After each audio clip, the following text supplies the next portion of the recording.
Anytime we today, anytime we today, anytime we today say, anytime we today, anytime sọ̀rọ̀ rẹ̀ lọ́wọ́lọ́wọ́ táriwo gbalẹ̀ gboko, àwí koko, àwí koko, àwí koko àkàndá ọ̀rọ̀ kó máa yé lọ́gbọ́, àwí koko àkàndá ọ̀rọ̀ ẹ máa gbọ́ wa lọ.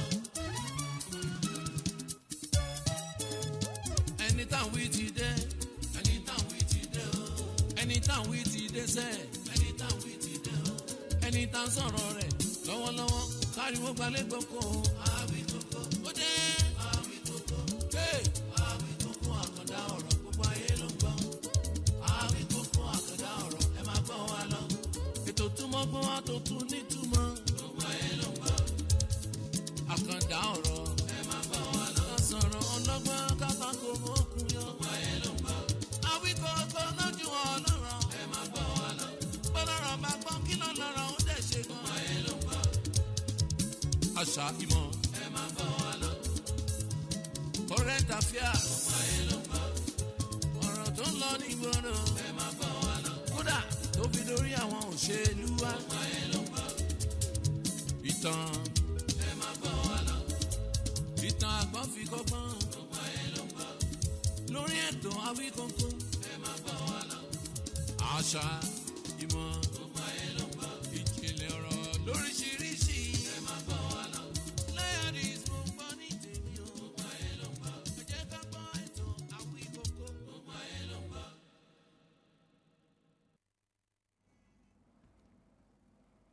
ẹlẹ́lẹ́ alárèjọ sá ọmọ amúrin kàndọ́gba agogo mo kí nílé ajérò ọmọ ògbójúkọ̀rọ̀ jàjálẹ̀ gbogbo ọmọ kóòtù òjìrè bí nílé lóko lódò lẹ́yìn òde mọ́ọ̀ni nílé ọ̀dà òde òdùn bí àánú Olódùmarè ní fi ń sílẹ̀ Ọlọ́run ní fi wá wọn ra wa àkàndọ́rọ̀ Awíkókó ló kọ́ mi Àjàó àró Awíkókó asọ̀rọ̀ lójú ọlọ́rọ̀ bọ́lọ́rọ̀ bá gbọ́ kí baba ńlá baba ọlọ́rọ̀ ó ṣe mo tún dé ẹ̀kẹ́ ọmọ adó fọ́ ti lé gbàngbàng òtítálẹ́ ọmọ rẹ̀ rùmọ̀sọ̀ ayé ọmọ yẹkuyẹku ọ̀gẹ̀dẹ̀ ọmọ yẹdòyẹdò èyí tó fún pin bẹ́ẹ̀ bọ̀ owó ni ọmọ yẹnuyẹnu.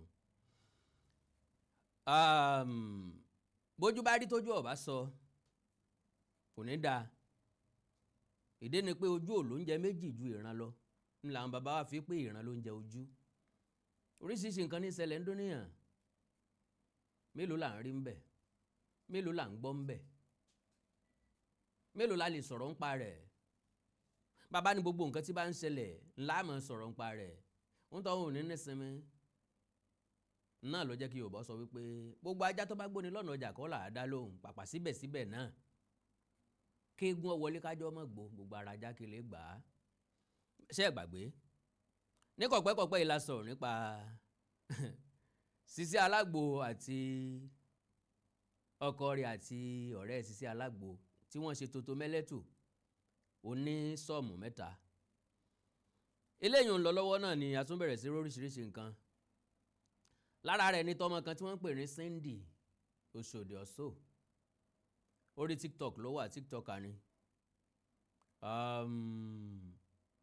òun náà ti ṣàwọn nǹkan kan sẹ́yìn bọ́yọ́ tọ́jú ẹ̀ sí kọ̀kọ̀ bẹ́ẹ̀ àgbà tí Sisi Alágbo yẹn wá jáde lòun náà wá wò pé kóun náà fi make wave kóun náà fi popular ó dá láti popular lórí social media ṣùgbọ́n nǹkan kan tí ò yá àwọn èèyàn kan ni pé ọ̀nà láti popular ó yẹ kó legit bí àṣà àwọn olóyìnbó ẹni tó fi òwò ara àṣírí ara èsè ìdí tó fi di gbajúmọ̀ lórí ìtàkùn ayélujára kó ń tọ̀ wọ́n rántí nǹkan méjì òótọ́ ni pé social media máa ń gbàgbé ṣùgbọ́n social media máa ń tọ́jú nǹkan ẹ gbàgbé social media máa gbàgbé orí ọ̀rọ̀ Cindy nísìnyí láàrin ọ̀sẹ̀ kan láàrin ọ̀sẹ̀ méjì ó máa lọ ìṣẹ̀lẹ̀ míì ó ṣẹlẹ̀ tá a máa gbé pò yẹnu but still social media máa ń tọ́jú nǹkan ìgbàkígbà tẹ́nibọ́dì bá ronú kàn án wọ́n bá ti sáàṣì fún oore bọ́ọ̀ bá rí lórí YouTube wò lórí TikTok bọ́ọ̀ bá rí lórí TikTok sáàṣì fún lórí Google wàá gẹ̀ẹ́tì ẹ̀. My question irú lady tí wọ́n ń pè ní Cindy Oshodi yìí ṣó tiẹ̀ ń rò ó lọ́jọ́ kan pé ó máa marry tó bá marry ta ló máa fẹ́ ẹni tí ó fẹ́ tán bá bímọ tí ọmọ rẹ̀ bá padà rí àwọn nǹkan tí a rí yìí báwo ló ṣe máa rí?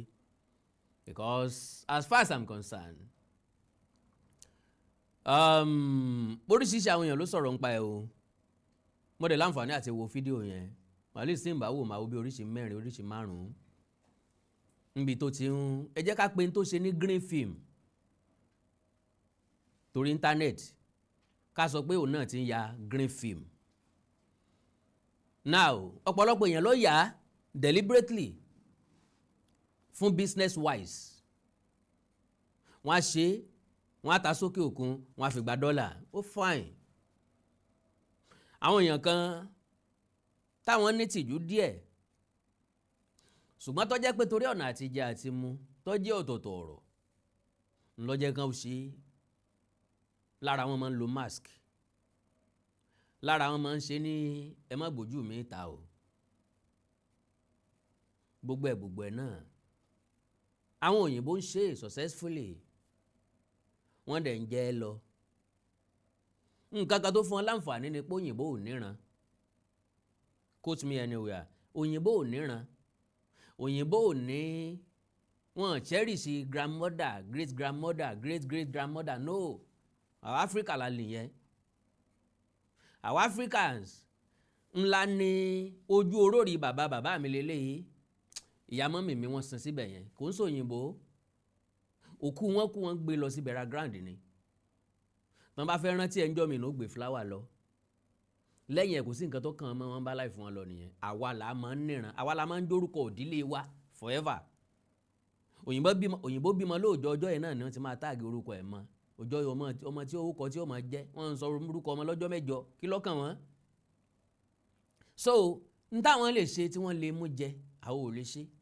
Kennedy tèèbó fi lè ṣe tán fi lè mú jẹ ni pé wọ́n jọra wọn. Ó difficult fún ẹ láti identify yẹn nìkan. That is number one. Secondly, wọ́n pọ̀. Àwọn Chinese tán ṣe wo population Chinese equivalent to 1.4 billion people. How do you now identify one person? Àbí tó fi máa pàdé ẹ̀ tó fi sọ pé ẹni tó ṣe green film yẹn ló ń lọ yìí. How do you know them? No. And they've been doing it for so long. Wọ́n ṣe wọ́n make owó ń bẹ̀.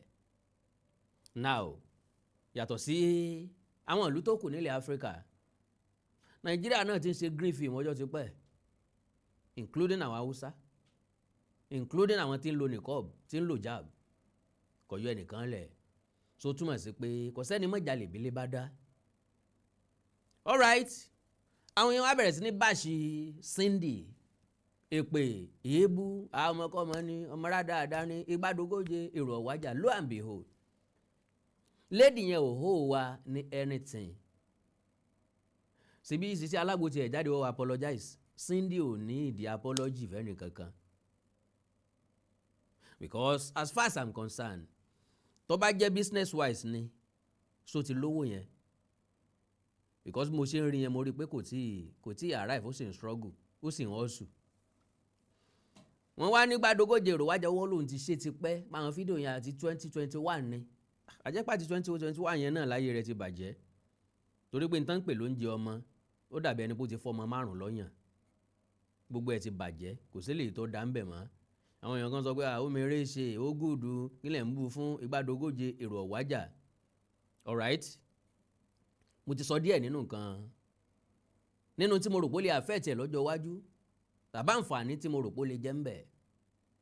So like I said, ṣé Cindy hó wà ní explanation? No. Ṣó hó wà ní apology? No. Because ẹ̀já gbọ́rọ̀ díẹ̀ lẹ́nu ẹ̀ kí n kàn fi establish ọ̀rọ̀ mi. Okay, woman kan sọ̀rọ̀ guy kan náà sọ̀rọ̀. Okay, ẹ̀já gbọ́rọ̀ lẹ́nu Cindy fúnra lára ẹ̀. Because this whole thing that people are dragging now, it has happened. And I have come out to tell you people that I regret it. Oh, regret ẹ̀ náà o. Oh, regret ẹ̀ ló ń sọ̀rọ̀ ní wa ó tún advertise. So o ti fọkàn sí pé o ti make wealth. And àwọn èèyàn ń wẹ̀ lọ́wọ́. So opportunity yẹn let me use it to the fullest. O dẹ̀ fi ń polówó ọjà. So regret ẹ̀ náà o ṣe máa regret ẹ̀. Nǹkan ẹyọ kan náà ń pè ní mistake kan náà ń pè ní mistake. Tó bá ti ń di méjì mẹ́ta o mọ̀ọ́mọ̀ ṣe ni n tó wù ẹni n tó ṣe tó fi make owó kí ló ń regret ń bẹ̀. ṣé pé o ṣe nígbà yẹn ni àbó ò ṣe mọ́ tó o bá ṣe mọ́ kí ni òjẹ́ ò ṣe mọ́ tó o bá ṣe nígbà yẹn kí lórí tó ẹ̀sẹ̀ fi jáde nísìn ta ló gbé jáde ṣé wọ ni àbẹ́yàn kan because nínú àwọn fídíò yẹn ẹ̀yin méjì gan kọ́ lẹ tún wà nù ilé o tún so méjì mẹ́ta gan èèyàn wà lórí ẹ̀ o tó ń béèrè nǹkan lọ́wọ́ ẹlòmíì so túmọ̀ sí wípé in tó wù ọ́ gangan ló ṣe so alára ló lára náà ó ńgbà tí ìsára mi. Yes, I do regret it. Even I've made a video regarding this thing before to tell you people, like when I saw that I was getting kind of famous and stuff, I had made What? That I was getting kind of famous. Bọ̀nà wo ló gbà famous? a video earlier to address it that, guys, oh, I've done something like TikTok flagged the video. I've done video twice to address it. It was TikTok that was flagging it. So I would not even I'm not, so that's why all this thing is bound to happen. I know. Because the fact still remains that nobody will help me. It's still me that will help myself. So I just have to be here. So why are you reporting my account? For what? Okay. What did I do to you? Okay. Point tó gbé mi wá gangan nìyẹn. We always take things personal. Àwọn nǹkan tí ò kàn wá ńlá máa ń ru ẹrù ẹ̀ sórí. Ó dẹ̀ máa ń rọ̀ yín lọ́rùn láti bá yé àwọn èèyàn jẹ́. Alára ló lára ẹni tá a nà ń kù mọ̀ mẹ́fà bódùn bí òdùn ló mọ̀. Òun ló ní fídíò tó jáde kì í sara mọ́mí ẹ o kì í sara àbúrò ẹ kì í sara sísítà ẹ. Òun ló ṣe nǹkan nu fídíò tó jáde kọ̀ọ̀kan ó rárá kí ló dé tẹ wá ń rìpọ́ọ̀tù péèjì ẹ̀ ẹ fẹ́ kó gbélé ayé ni. Ẹ fẹ́ kí TikTok ó remove àbí tán bá remove kí ni wọ́n fẹ́ gé níbẹ̀ kí ló máa ń ṣẹ̀yìn èèyàn gan. Gbàràn mi ṣe máa ń dẹlẹ́rù ajínigbó ṣe máa ń dọkọ ẹni mọ́ yín lọ́wọ́ ẹ ṣe máa ń rẹrù ẹlẹ́rù fàtí yín lọ́wọ́ kí lẹ́ ń rìpọ́ọ̀tù ẹ̀ fún ẹ jẹ́ ọmọ ọlọ́mọ ó gbélé ayé and kò sẹ́dá tí ò kí ń ṣe mistake ẹ já gbà wípé bọ́gbọ́n ẹ ṣe mọ nígbà yẹn ló yẹ ṣe nǹkan tó ṣe bọ́pọ̀ ló yẹ ṣe mọ ló yẹ ṣe ṣùgbọ́n nísìnyí ẹ jẹ́ ká gbà wípé ọ̀bẹ ti gé mọ lọ́wọ́ ọmọ tọ́jú abẹ ọ̀bẹ ti ṣe ní tí ó ṣe already tó kí lẹ fẹ́ ṣe fún un lẹ fẹ́ pa ni ẹ fẹ́ jó gbélé ayé. You got I'm hearing different things. People are selling the thing. Sell it. But why are you reporting my account? Ẹ má report àkáǹtì ọmọ ọlọ́mọ mọ́ o. Alright. Ẹ jẹ́ kí n yá ṣẹ́jú kan lò nínú ìṣẹ́jú yín. Tí wọ́n bá padà dé, àá tẹ̀síwájú. God bless you. Mo kí gbogbo etí tó ń gbọ́ wa nílé, mo sì kí gbogbo ojú tó ń wò wá nílé pé ojú tẹ fi ń wò wá ò ní fọ́, etí tẹ sì fi ń gbọ́ wa ò ní di. Orúkọ tèmi ni Godwin tí gbogbo ẹ̀yin èèyàn mọ̀ sí ìyá Ìjẹ̀bú. Gẹ́gẹ́ bí ẹ ṣe mọ̀ ní ìṣe wa, wípé ìlera yín òun ló jẹ wá lógún. A tún ti dé bí a ṣe ń dé o. Gbogbo ẹ̀yin tí ẹ ní ìṣòro tó jẹ́ pé ọkùnrin tó dàbí obìnrin nínú ilé, ọkùnrin tí ò lè ṣojúṣe ẹ̀ pẹ̀lú ìyàwó ẹ̀, ẹ kàn sí iléeṣẹ́ Godwin. Ẹ̀yin tó jẹ́ pé pépà lẹ máa ń kà lálálẹ́, ẹ má ka pépà mọ́, ẹ kàn sí wa. A ní pákéjì oríṣiríṣi fún yín, a ní 3-in-1, a ní 2-in-1 fẹ́yìn ọkùnrin tó lè jẹ́ tó máa jẹ́ kẹ́ ṣe bó ṣe yẹ kẹ́ ṣe. Bákan náà ni ìṣòro tí a ń pè ní arthritis. Arthritis yìí ó ń ṣọkùnrin ó ń ṣobìnrin, orúnkún ríro, ìbàdí ríro, ọrùn ẹsẹ̀ ríro, ẹlòmíì ó lè jẹ́ osteoarthritis lónìí, ẹlòmíì rheumatoid arthritis, ẹlòmíì ìdẹ̀rẹ̀ kò ní lè bẹ̀rẹ̀ mú nǹkan lẹ̀, ẹlòmíì ò lè bẹ̀rẹ̀ kírun, ó ṣeé ṣe kó jẹ́ sciatica ni, ó ṣeé ṣe kó jẹ́ lumbar spondylosis ni, ẹlòmíì ìdẹ̀rẹ̀ arthritis ni. Tó bá ti di pé ìbàdí ń wọ ẹ́ ò lè bẹ̀rẹ̀, ẹlòmíì orúnkún ríro, ẹlòmíì ẹsẹ̀ á máa gbóná, ẹlòmíì àpapọ̀ rẹ̀ á máa gbóná, ẹlòmíì ẹsẹ̀ á máa gbọ̀n, ẹlòmíì ara á máa tá, orí á máa tá, àpapọ̀ ara á máa tá, ẹ kàn sí iléeṣẹ́ Godwin Ìyá Ìjẹ̀bú. Ẹlòmíì ò lè fojú ọwọ́ ẹ̀ báyìí, gbogbo ọwọ́ á máa ró, gbogbo ẹ̀yin tẹ́ tí ń lò náà ẹ máa jẹ́rìí sí, ẹ kàn sí iléeṣẹ́ Godwin Ìyá Ìjẹ̀bú. Bákan náà ni àwọn èèyàn tó ń tọ̀ ìtọ̀ àtọ̀jù yìí ó ṣeé ṣe kó jẹ́ pé prostate enlargement ni. Fún ẹ̀yin ọkùnrin tẹ́ ti lé lọ́mọ 40 ọdún tẹ́ bá ní prostate enlargement ẹ lè máa tọ̀ léraléra, ẹlòmíì ò ní rí tọ̀tọ̀ rárá, ẹlòmíì ìdẹ̀rẹ̀ tó bá fẹ́ tọ̀ á máa ní ìrora, ẹlòmíì ìdẹ̀rẹ̀ kó tó débi tó máa tọ̀ sí tọ̀ ìtì máa jábọ́, ṣùgbọ́n obìnrin ní á máa tọ̀ léraléra kó tó débi tó máa tọ̀ sí tọ̀ ìyá ti máa jábọ́, ó ṣeé ṣe kó jẹ́ weakness of bladder làwọn ní, àbí kó jẹ́ infection, àbí kó jẹ́ diabetes insipidus tí a mọ̀ sí àtọ̀gbẹ, ìyẹn náà lè fà á ká máa tọ̀ púpọ̀ jù. Ẹ kàn sí iléeṣẹ́ Godwin Ìyá Ìjẹ̀bú. Èyíkéyìí tó lè fà pọ̀ jù ara iṣẹ́ wa ni lára iṣẹ́ tèmi jogún látọ̀dọ̀ bàbá mi àtọ́jú yín gbogbo ẹ̀ ó sì padà sí àyè ẹ̀ bó ṣe tó àti bó ṣe yẹ.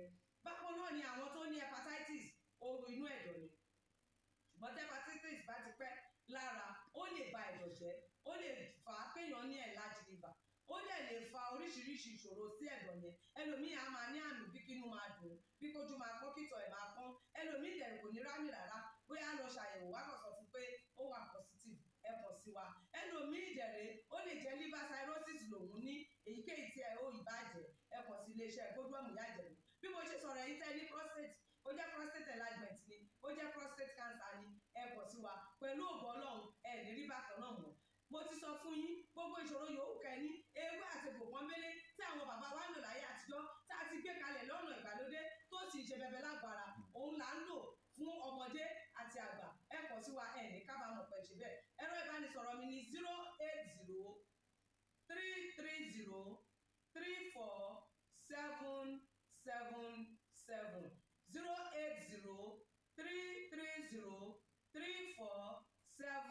08033034777 ẹ bá wà lamẹ́ríkà kí ẹ wà ní Spain kí ẹ wà ní UK ibikíbi tí ẹ bá wà ó jẹ́ Canada ni ó lè jẹ́ Port Harcourt ni ó jẹ́ Abuja ni ibikíbi tí ẹ bá wà ẹ kàn sí iléeṣẹ́ gbódúọ̀mù yájẹ̀mú ẹ bá mi sọ̀rọ̀ lórí WhatsApp ẹ lè pè mí ẹ lè fi voice note lẹ̀ ẹ lè fi message lẹ̀ lórí WhatsApp máa dá yín lóhùn bó ṣe tó àti bó ṣe yẹ gbogbo ibi tẹ́ ẹ bá wà lè gbòógì wá máa dé ẹ sì ní kábàámọ̀ pé ẹ kàn sí iléeṣẹ́ gbódúọ̀mù yájẹ̀mú ẹlòmíì apákan ara ẹ̀ á máa kú kí ló fà tápákan ara fi ń kú ẹ kàn sí wa ẹ máa mọ̀ ẹlòmíì ọrùn àdédé máa steve ẹlòmíì àyà ló máa dùn ẹlòmíì ẹ̀gbẹ́ ló máa dùn ẹlòmíì á máa wúkọ́ ó lè wúkọ́ kókó ti wà lẹ́nu ẹ̀ tipẹ́tipẹ́ tí ò sì ní lọ ẹlòmíì ìjẹ̀rẹ̀ ó máa ní ìṣòro àti breathe in oxygen breathe out carbon dioxide á wá máa ní ìṣòro á máa ní kàtà gbogbo ìgbà kí ló fà ó ṣeéṣe kó jẹ́ asthma ni ó ṣeéṣe kó jẹ́ bronchitis ó lè ṣeéṣe kó jẹ́ pneumonia cough ìwọ ní tó bá ti kàn sí wa èyí tó bá jẹ́ inú ẹ̀ ló máa determine irú egbògi tá a lè kẹ̀rà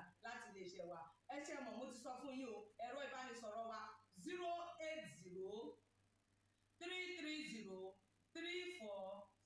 08033034777 iléeṣẹ́ gbódúọ̀m last bus stop yín ni pẹ̀lú agbára Ọlọ́run remember if it is not Godwell it can never be like Godwell I used to tell you health is something to be treasured.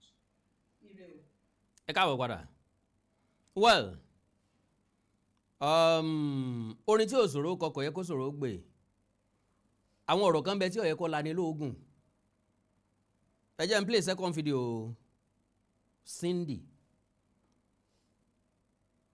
So I finally punched the fear of going out yesterday because I'm not even gonna lie to you guys. I haven't really been outside since the whole scandal of the thing started. So I punched that yesterday and I went outside to get something. And guys, I regretted it. Oh my God, this tear. Wọ́n fẹ́ jẹ́ kó ọmọ ọlọ́mọ gbélé ayé mọ́ báyìí. Ó ló ń jáde wọn ò jẹ́ kó wọn jáde. Lórí ìrìn ìpè ọmọ yẹn nìyẹn olórí burúkú ọmọ nù. Àwọn tèkì nǹkan personal Nàìjíríà wàhálà tí ò kàn wá rárá wọn ń rù ú sórí ó nọ́mà wọn tọ́ka ohun tó dẹ̀ mọ̀ pé wọ́n tọ́ka náà ti mọ̀ pé wọ́n tọ́ka bọ̀dẹ̀ jẹ́ kọ́mọ ìgbélé ayé ẹ̀ nílá live her life kò pa yín lọ́mọ jẹ́ kò mọ́ ọmọ yín má bẹ́ ntáwọn ọmọ yín gan ṣe lábẹ́ gan ju àwọn táwọn eléyìí ṣe ń ta lọ ẹ lọ́wọ́ àbí jókòó jàre ṣe bá a ti rí ìyá àtọmọ tí wọ́n jọ ń ṣètò tó mẹ́lẹ́tò pẹ̀lẹ́ nìkan ṣoṣo èwo ló tún wá jọjú bẹ̀ mọ́ ìyá àtọmọ nìyẹn when money is involved. Like these tears. There was even this particular woman, she was telling her friend that, pointing at me, see the girls, like, guys, you guys still don't understand. You don't understand. This is me. This is my new reality. Like, y'all gotta get used to it. Because there is nothing I can do. Anyway, guys, do you know that you can trade all your gift cards with carding? ẹ ti rí nǹkan ọmọ ọlọmọ wo advert ní straight. Hello you guys, you can trade your mọ̀ pé olórí program mi nù. So tẹ bá dẹ̀ gbọ́ nǹkan tó sọ mẹ́ẹ̀ ọ jẹ́ kó yẹ pé you have to get used to it pé reality ò nìyẹn alright torí bọ́mọ ọba àdáràn ní ṣe lóko ńgbà tá a dárúkọ ẹ̀ ní ìsàn ní Cindy Oshodi àwọn tó bá jẹ́ family Oṣòdì náà máa wò pé aṣá lọ́mọ tí ń jẹ́ Cindy láàrin wa Cindy wọ́n máa pera wọn tàbí Cindy o akótilétọ̀ ọmọ àbá akóṣìbérò ọmọ abanilórúkọ jẹ́ ọmọ èwo Cindy tọ̀dọ̀ yín bẹ̀. well Ọlọ́run ló ní déédéé ṣùgbọ́n tèmi wá fún ni pé ẹ̀yin tẹ́ ń rìpọ́ọ̀tù péèjì ẹ má rìpọ́ọ̀tù péèjì ọmọ ọlọ́mọ mọ́ tán bá rìmọ́ọ̀fù péèjì ẹ̀ kí ló fẹ́ fi ṣe ó máa háàdì mọ́ péèjì tọ̀dọ̀ tiẹ̀ ẹ̀fọ́mọ́ ọlọ́mọ lẹ́jọ́ gbélé ayé ẹ̀. so now ẹ jẹ́ kí n sáré tọrọ ìṣẹ́jú kan lọ́wọ́ yín padà kí n wá play àwọn elégbèróró táwọn náà dá sí. God bless you.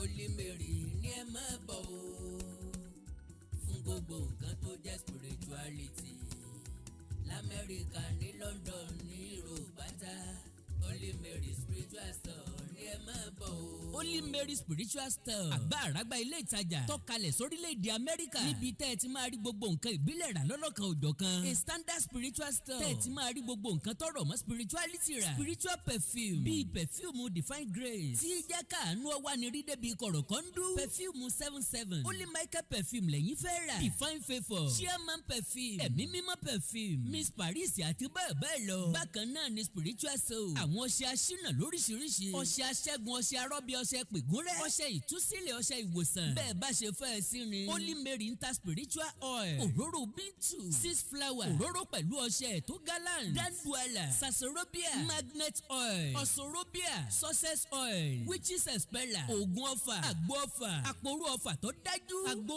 arthritis àgbo diabetes àgbo fún ìtọ́jú ojú àgbo fún ìtọ́jú ọpọlọ àgbo fún ìsàn jẹjẹrẹ àgbo fibroid àti bẹ́ẹ̀ lọ. Kò sí tẹ́ ẹ fẹ́ nílẹ̀ káàárọ̀ òjíire tí ò sí ń bẹ̀. Ìgbà lóríṣiríṣi ìgbà ajé ìsásùn ìkòkò àwo sóbí odó pẹ̀lú ọmọ odó ewé ọmọ gbogbo nǹkan celestia gbogbo nǹkan kérúbù àti sẹ́ráfù bíbélì ọ̀kan òjọ̀kan ìlú ìbílẹ̀ Yorùbá bíi gángan ìyáàlù bàtà agogo ṣẹ̀kẹ̀rì àti bẹ́ẹ̀ lọ.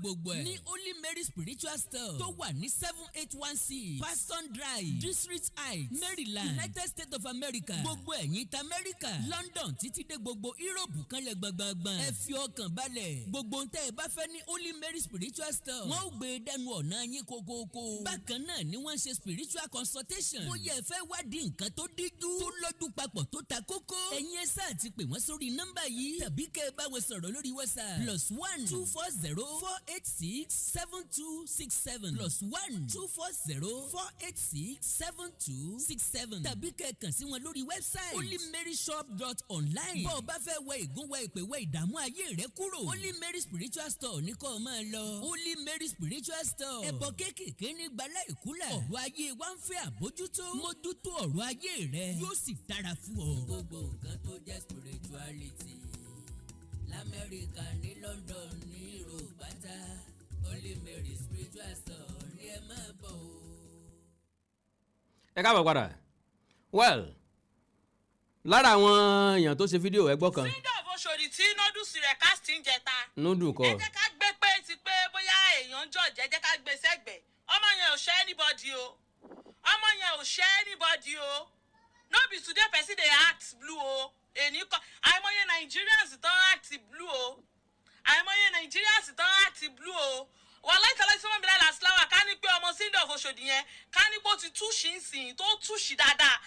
Pẹ̀lú fídíò ẹ̀ tí à ń wò yẹn àìmọye èèyàn wọ́n lè ti gbé lọ Cape Town wọ́n lè ti gbé lọ Dubai bó ṣe wà yẹn ká ní pé ó túṣì dáadáa ni ọmọ yẹn ṣe náà ọmọ yẹn ṣe gan sọ yín wọlé wọn lọ report account ẹ̀ torí mo rí fídíò ẹ̀ tó náà report account ṣé ẹ̀yà wèrè kò ṣẹ̀yìn náà ọmọ yẹn ò ṣẹ̀yìn ẹ jẹ́ ká gbé ti pé àwa náà ń ṣe sófo lórí burúkú kiri à ń jọ̀jẹ̀ ẹ jẹ́ ká gbé sẹ́gbẹ̀ẹ́ tó tọrọ bá dé kéèyàn máa sọ ọmọ yẹn ò ṣe anybody kò ṣe anybody nínú wa tẹ́lómi gan worst jù yẹn lọ torí pé kò tí cast ni. God bless you my lovely sister. Òótọ́ ọ̀rọ̀ lọ sọ ntẹ́lómi ń ṣe lábẹ́lẹ̀ jù bẹ́ẹ̀ lọ o kò dẹ̀ sẹ́ni tára kéré kò sẹ́ni tí ìfẹ́ kọjá ayé ẹ̀lẹ́kọ̀ọ̀kan bọ́ gbogbo nǹkan ló wà lórí wọn tí wọ́n sì well àti ha àti bí ọmọ ọlọ́mọ ń ṣe ilé ayé ẹ̀ lọ kò lè jẹ́ ká ìfèrònú pa òun àfi tó nǹkan bá máa fèrònú pa yín. Akandọ́ra kòkó àìbó ní sùúrù àdédé egun ìwọ̀n ta pẹ́pẹ́ gbèjà ẹ̀yìn mọ́ mo kí nínú ilé mo kí ń lẹ́dọ̀ ilé kan sí i àjíǹde aró mọ̀ jẹ́ fún gbogbo wa o ṣé gbàgbé ẹ̀yin tẹ́ wà lamẹ́ríkà tẹ́ wà ní Canada tẹ́ wà ní London France àti bẹ́ẹ̀ bẹ́ẹ̀ lọ ẹ̀kọ́ èdè Yorùbá wa fún àwọn ọmọ yín ìforúkọọ́lẹ̀ tí ń lọ lọ́wọ́ ẹ̀yin náà lè darapọ̀ mọ́ wa fàlàyé síwájú lórí ẹ̀já sọ̀rọ̀ lórí WhatsApp nìkan +234 904 851 9362 +234 904 851 9362 dáàdì mi tó pè mí láti Australia táìmù yẹn mo ti sọ fún yín táìmù tó máa bọ́ sí òun náà ní bí aago 8 lálẹ́ àwọn nìkan jẹ́ kó yé mi pé aago 8 ní abroad àwọn ọmọ ti máa fẹ́ sùn pé àfi tó bá lè jẹ́ bí 7 o'clock so àwọn nǹkan tá a lè ṣe sí ó fẹ́ fọ àwọn tó wà lamẹ́ríkà ó fẹ́ fọ Canada mọ̀ kò fẹ́ fọ London àwọn ọmọ tó máa but Saturday and Sunday ni kìsì pé bóyá máa ní Saturday better gẹ́gẹ́ báwọn èèyàn kan ṣe reason o àwọn tó wà ní London ni o wọ́n ní Saturday better but Sunday káwọn ọmọ pẹ́ kán tó sùn láti tún máa múra fún school lọ́jọ́ kejì kó máa difficult there Ọlọ́run ràn wá lọ́wọ́ àmọ́ bá ṣe ṣe ẹ̀yin náà fẹ́ kọ́ ọmọ yóò darapọ̀ mọ́ wa kì í ṣe gbọ́n fẹ́ fi ṣe wáyẹ̀kì kí wọ́n má gbàgbé èdè àti àṣàlẹ̀ káàrọ̀ òjíire ni ẹ bá mi sọ̀rọ̀ lórí WhatsApp lẹ́ẹ̀kan sí +234 904 851 9362 àánú Olódùmarè ní fi sílẹ̀ ẹ like follow page mi lórí Facebook Awikonko television Awikonko television ẹ subscribe sí YouTube channel mi Awikonko TV and ẹ subscribe sí Onídèmàdé TV náà bí tá a ti ń sọ Onídèmàdé game show ẹni nǹkan pàtàkì tẹ́ fẹ́ kájọ sọ lẹ́ẹ̀kan sí lórí WhatsApp nìkan ni God bless you +234 904 851 9362 èdè àti àṣàlẹ̀ káàrọ̀ òjìrè bí òní wọ̀ mí o orílẹ̀-èdè ilẹ̀ káàrọ̀ òjìrè òní dàrú ìlú ẹnì kọ̀ọ̀kan wa yóò tòrò mẹ́nimẹ́ni àjùwàṣe o. Awikonko Development Fans Club ilé aláyọ̀ ilé wa. Awikonko Development Fans Club ilé aláyọ̀ ilé wa.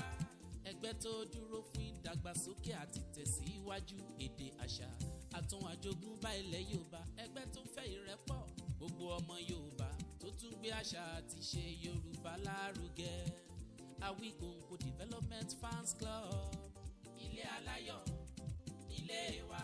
Awikonko Development Fans Club Worldwide ẹgbẹ́ tí kò rọ̀gbọ̀kú lé ìjọba ẹgbẹ́ tó dúró fún ìdàgbàsókè àti ìtẹ̀síwájú èdè àṣà àtún àjogúnbá ilẹ̀ Yorùbá pẹ̀lú àtìlẹ́yìn gbajúgbajà pèdèpèdè ní àkàndá ọ̀rọ̀ Awikonko ẹgbẹ́ tó ń fẹ́ ìrẹ́pọ̀ gbogbo ọmọ Yorùbá ẹgbẹ́ tó ń gbé àṣà àti ṣe Yorùbá lárugẹ ẹgbẹ́ tó dúró láti ṣàtìlẹ́yìn tó gbọ̀ngbọ́n fún àkàndá ọ̀rọ̀ Awikonko àti àwọn ètò rẹ̀ káàkiri àgbáyé àǹfààní wà láti darapọ̀ mọ́ wa ẹ bá wa sọ̀rọ̀ lórí WhatsApp nìkan ẹ lè pè wá ẹ lè send text message tàbí voice note pẹ̀lú àwọn nọ́mbà wọ̀nyí +234 8053270136 tàbí ààrẹ ẹgbẹ́ Adéolú Adékọ́lá lórí +17048912729. Awikonko Development Fans Club Worldwide ilé aláyọ̀ nílé wa.